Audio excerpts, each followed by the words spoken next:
কথাখিনি যদি মই ক'বলৈ যাওঁ হেৰাইজৰে কোচ মানে যিটো ভৱনটোৰ কাৰণে বাউণ্ডেৰী ৱালৰ কথাখিনি কৈছে, লেট্ৰিনৰ কথাখিনি কৈছে, এটা মিউজিয়ামৰ কথাখিনি কৈছে আৰু ৰাভা হাউচত প্ৰতিনিধিৰ কথাখিনি কৈছে, তেখেতসকলে ধুনীয়াকৈ কথাখিনি কৈছে। ইলেকশ্যন বতৰ মই সেইকাৰণে গোটেই কথাখিনি কৈ নাযায়, নহ'লেতো মই এনাউন্সমেণ্ট কৰা মানুহ।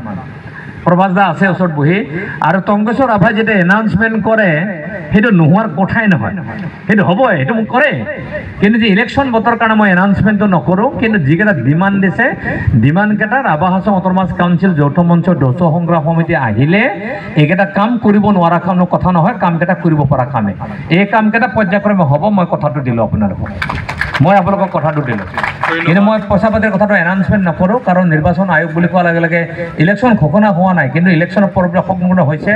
মই ইলেকশ্যন মিটিংখন কৰি আছোঁ, আজি লাষ্ট মিটিংখন মই কৰি আহিছোঁ, তাৰ সম্পূৰ্ণ ভোটাৰ লিষ্ট আপডেট হৈ গ'ল, এতিয়া লিষ্ট গুচি গ'ল আৰু যিকোনো মুহূৰ্তত ইলেকশ্যনটো ঘোষণা হ'ব ইলেকশ্যন কমিশ্যনে। গতিকে এনেকুৱা সময়ত ইমান টকা দিম সিমান টকা দিম সেই কথাটো মই নকওঁ, কাৰণ চৰকাৰী ব্যৱস্থাটো ইলেকশ্যন কমিশ্যনটোক আমি শ্ৰদ্ধাটো জনাব লাগিব গোটেইবিলাকৰ ক্ষেত্ৰত। গতিকে সেই কথাখিনি হৈছে, কিন্তু এই কামবিলাক কৰাটো সহজ হ'ব, কোনো অসুবিধা নাথাকে, ইমান প্ৰব্লেম নাই। ধৰক এতিয়া লেট্ৰিন ইউনিয়নটো বনোৱাটো, বাউণ্ডেৰী ৱাল বনোৱাটো বা নিৰ্বাচিত কৰি আনিব নোৱাৰিলে নমনি দিয়াটো, এইটো ইমান ডাঙৰ কামটো নহয়, এইটো সহজ কাম, ইমান ডাঙৰ কাম নহয়, সেইটো পৰ্যায়ক্ৰমে কৰিম। এই কথাখিনি মই আপোনালোকক দিলোঁ। আৰু একেলগে আমি যৌথ সংগ্ৰাম সমিতিৰ যিটো ছাত্ৰ সন্থাও লগত থাকে, আগতেও আছিল, একেলগে থাকক, বহু কাম বহু সিদ্ধান্ত একেলগে ল'ব পাৰিব, পৰিৱেশটো পাব, কি কৰে কি নকৰে আপোনালোকে গম পাব। তাৰ প্ৰতি মই আহ্বান জনাইছোঁ। যৌথ সংগ্ৰাম সমিতিৰ আৱাস যৌথ মঞ্চ গঠন কৰিছে, তাৰ ৰাজনৈতিক মঞ্চ বা চেল গঠন কৰি দিছে, তাৰ আমাৰ প্ৰভাৱ দা আছেই গোটেই বস্তুবিলাক ক্ষেত্ৰত। সুন্দৰ পৰিৱেশৰ মাজত কাম কাজখিনি চলি আছে, চলি থাকিব। আকৌ নিৰ্বাচন আহিল, মাৰ্চৰ শেষ সপ্তাহ নতুবা এপ্ৰিলৰ 2, 3, 4 ভিতৰত নিশ্চয় ইলেকশ্যন হ'ব, 5 তাৰিখত ইলেকশ্যন হ'ব। আৰু মুখ্যমন্ত্ৰী ডাঙৰীয়ে কৈছে বিফৰ বিহু, বহাগ ৰঙালী বিহুৰ আগতে নতুন চৰকাৰ গঠন হ'ব লাগে, ইয়াত অৰ্থনৈতিক অনুষ্ঠান হ'ব লাগে, আৰু নতুন অৰ্থনৈতিক অনুষ্ঠানত মুখ্যমন্ত্ৰী নিজে আহিম বুলি কৈছে। তো গতিকে সময় সমাগত, গতিকে মই বিশেষ কথাকে নকওঁ, পুনৰ ধন্যবাদ কৃতজ্ঞতা জ্ঞাপন কৰিলোঁ। ইয়াত আৰু এখন সভা হ'ব, এই ইলেকশ্যনটো হৈ যোৱাৰ পিছত, কি বুলি কয়, আজিৰ সভাখন হৈ যোৱাৰ পিছত সেই সভাখনত মই পাৰিলে মই নিশ্চয় আহিম, তাত কিছু কথা মই নিশ্চয়কৈ ক'ম। আৰু আপোনালোকে জানে মই ভোটটো খুজিব নালাগেই আচলতে, মই যদি কওঁ ভোট খুজিব নালাগেই আচলতে, কিয় নালাগে, কাৰণ আপোনালোকে জানে বাগবাৰা কোচপাৰাৰ মানুহ ৰাইজে টংকেশ্বৰ ৰাভাক ভোট দিব লাগে না কংগ্ৰেছক ভোট দিব লাগে ভালকৈ জানে। যিহেতু মই ইলেকশ্যন খেলিম, এতিয়া কংগ্ৰেছৰ MLA আছে, মই প্ৰভাস দাৰ লগত কথা পাতিয়ে আছোঁ। আমাৰ কংগ্ৰেছৰ MLA কোন আছে? যাদৱ স্বৰ্গীয়াৰী। সি মানুহ লগ নকৰে, 2 কোটি টকাৰ কামো নকৰে, আৰু সি আজিকালি এনেকৈ কাম কৰে, ক'ৰবাত যদি ষ্টেজ এটা আছে তাত ৰিপেয়াৰিং গ্ৰেণ্ড দিয়ে, তেওঁ ৰিপেয়াৰিং গ্ৰেণ্ড দিয়ে। ৰিপেয়াৰিং গ্ৰেণ্ডটো কি দিয়ে জানা না? মানে ষ্টেজটো হ'লে ৰং কৰিব লগা আছে, ৰং কৰিলে আলামালা 40-50 হাজাৰ দিলেই হয়, তাতে সি 3 লাখ টকা দিয়ে, আৰু 50 হাজাৰ খৰচ কৰি 2.5 লাখ টকাটো খাই দিয়ে। সেইকাৰণে ক'তো কাম দেখা নাপাবি, তাৰ কাতো কাম নাই, ক'তো কাম নাপায়, দেখা নাপায়। কিন্তু আমাৰ হাছঙৰ কাম আপুনি দেখাওঁ, যিখন গাঁৱত যায় তাতে ৰংটো দেখিলে গম পায় এইটো হাছঙৰ, ৰংটো দেখিলে গম পায়। আৰু এনেকুৱা কোনো গাঁও নাই য'ত হাছঙৰ কাম হোৱা নাই। তাৰ আগতেতো কংগ্ৰেছ আছিল 16 বছৰ, তেতিয়া কি কৰিলে? এতিয়া আমাৰ 11 বছৰে হ'ল। 11 বছৰত যদি আমি প্ৰত্যেক গাঁৱতে আমি আঁচনি দিব পাৰোঁ, সেই 16 বছৰ যদি কংগ্ৰেছে আঁচনি দিলেহেঁতেন, আজি হেৰাইজেৰে কোচ সন্মিলনৰ বা কোচৰ এই সাংস্কৃতিক ভৱনৰ লগতে মিউজিয়ামটো আজি তাৰিখত হৈ উঠিল, কাৰণ আগত নকৰিলে, এতিয়া পইচা কম। সেইকাৰণে আমি লাহে লাহে আমি কাম কাজখিনি কৰিম, আপোনালোকে একেলগে থাকক, অসুবিধা নাই। আৰু যি নিৰ্বাচন আছে আমি একেলগে ৰাখিম।